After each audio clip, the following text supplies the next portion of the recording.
Student लगातार ये demand कर रहे थे कि ये फॉरेस्ट कटिंग की प्रोसेस को रोक दिया जाए।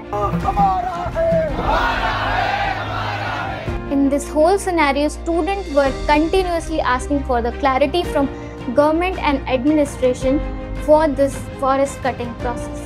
PIL पहले ही फाइल की जा चुकी थी और उसकी हियरिंग्स होनी थी, but before that PIL very strategically on holiday which was Sunday and the next day holiday of Eid बहुत ही शातिरता के साथ बुलडोज़र लेकर इलीगली फॉरेस्ट कटिंग स्टार्ट कर दी है। और ये सारे सिनेरियो को इस तरीके से डिफेंड किया जा रहा है कि डेवलपमेंट के नाम पर हम पेड़ काट रहे हैं, हम इस फॉरेस्ट को क्लीन कर रहे हैं।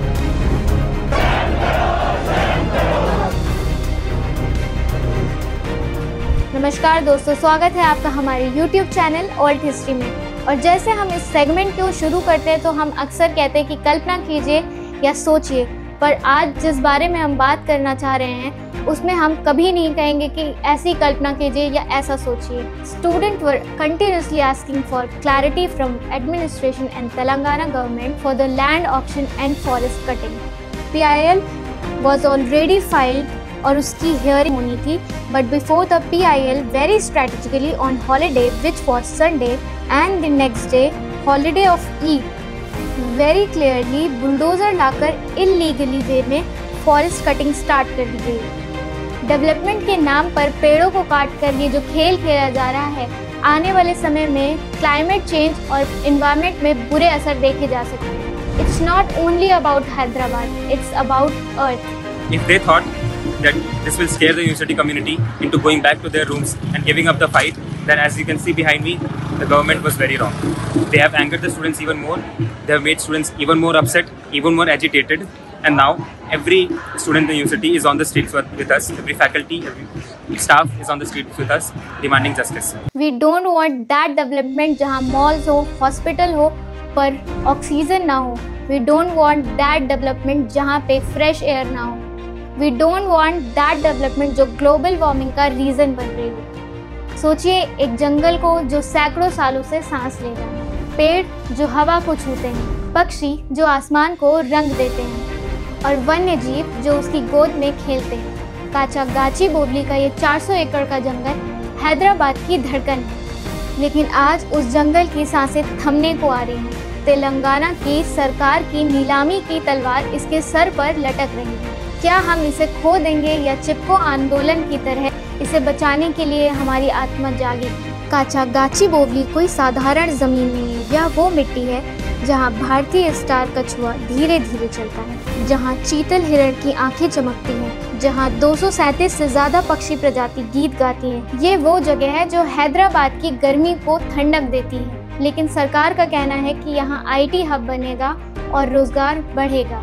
क्या रोजगार की कीमत जंगल और पेड़ पौधों का कटना और पक्षियों के दरबदर हो जाना ही होगा? ये सवाल मेरा आपसे और कि क्या हम अपने बच्चों को कंक्रीट के जंगल देंगे जहां पेड़ों की छांव की जगह इमारतों की छांव होगी? यहाँ के लोग चीख रहे हैं। हैदराबाद विश्वविद्यालय के छात्र अपनी किताबें छोड़ सड़कों पर हैं। माए, बेटे और युवा सेव काचागाची बोबली का नारा लगा रहे हैं। उनकी आंखों में डर है, एक ऐसी दुनिया का डर जहां उनके बच्चे पक्षियों की चहचहाहट नहीं सुन पाएंगे। इस वीडियो को जरा गौर से देखिए।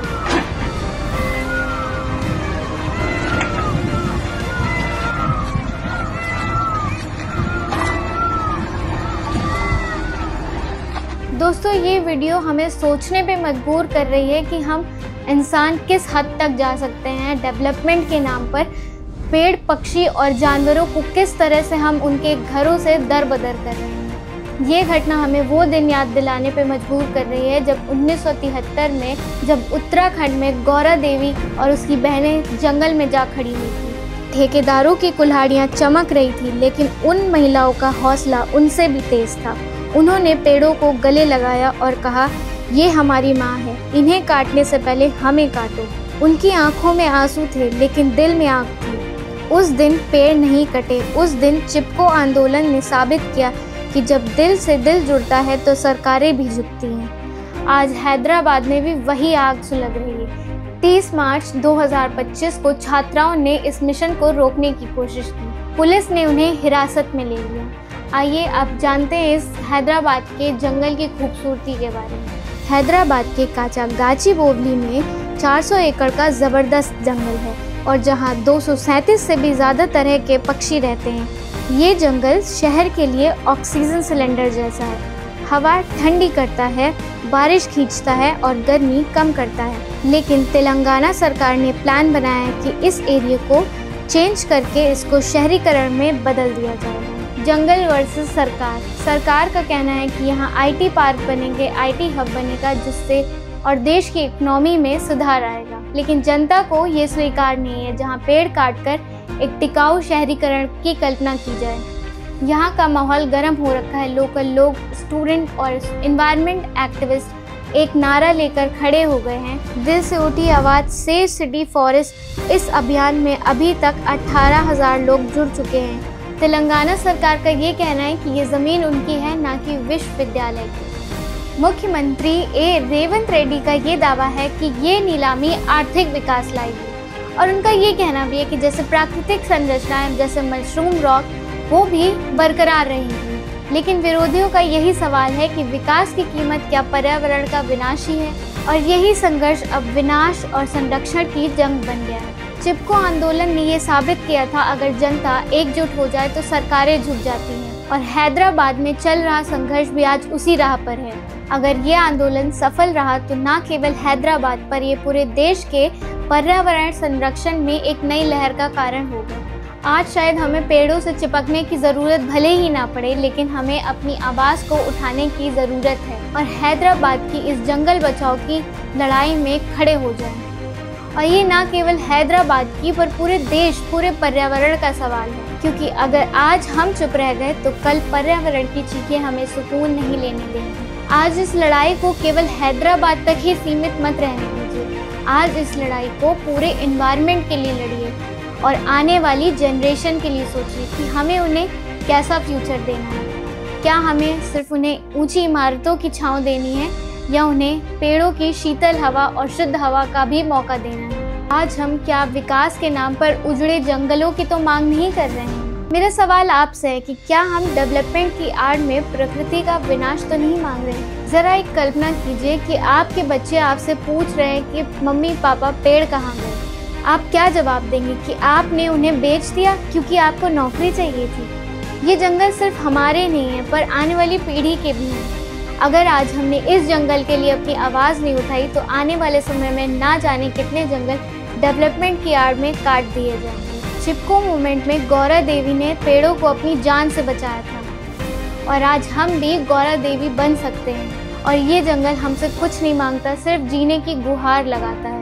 आज हमें भी गौरा देवी की तरह खड़े होने की ज़रूरत है, अपनी आवाज़ उठाने की ज़रूरत है उन बेजुबान जंगलों के लिए, उन बेजुबान जानवरों के लिए जो उस जंगल से तितर बितर किए जा रहे हैं। और अगर आज हम चुप रह गए तो कल हमारे बच्चे हमसे सवाल पूछेंगे। ये वक्त है चिपको आंदोलन की उसी आग को फिर से जलाने का। आइए आज काचागाचीबोवली को बचाते हैं और आने वाले समय के तमाम जंगलों को भी बचाते हैं। आइए आज पर्यावरण को बचाते हैं ताकि हमारा देश सांस ले सके, ताकि हमारी धरती मुस्कुरा सके, क्योंकि अगर जंगल नहीं बचेगा तो हम भी नहीं बचेंगे। दोस्तों, आज इस वीडियो को बनाने का मकसद केवल एक जंगल को बचाने का नहीं था पर पूरे पर्यावरण को बचाने का है। अगर आज हम इसी तरह पर्यावरण को डेवलपमेंट के नाम पर तबाह करते जाएंगे तो आने वाले समय में यही डेवलपमेंट हमें पूरी तरीके से तबाह कर देगा। अगर आज हमने पर्यावरण के बारे में नहीं सोचा तो आने वाले समय में हमें इसकी भारी कीमत चुकानी पड़ेगी। यूँ तो हमारे देश में बहुत से नारे चलते हैं पर अब समय है पेड़ बचाओ, एनवायरनमेंट बचाओ का नारा चलाने का। और अगर आपको ये वीडियो पसंद आई है तो इसे लाइक करना ना भूलिएगा, चैनल को सब्सक्राइब कीजिएगा और इसे अपने फ्रेंड्स तक शेयर करिएगा ताकि ये जानकारी और लोगों तक पहुंच सके और हम अपने अंदर एक बदलाव लाएं और इस पर्यावरण के लिए भी स्टैंड करें। तब तक के लिए स्टे पॉजिटिव, स्टे हेल्दी और इस पर्यावरण के लिए ज़रूर सोचें।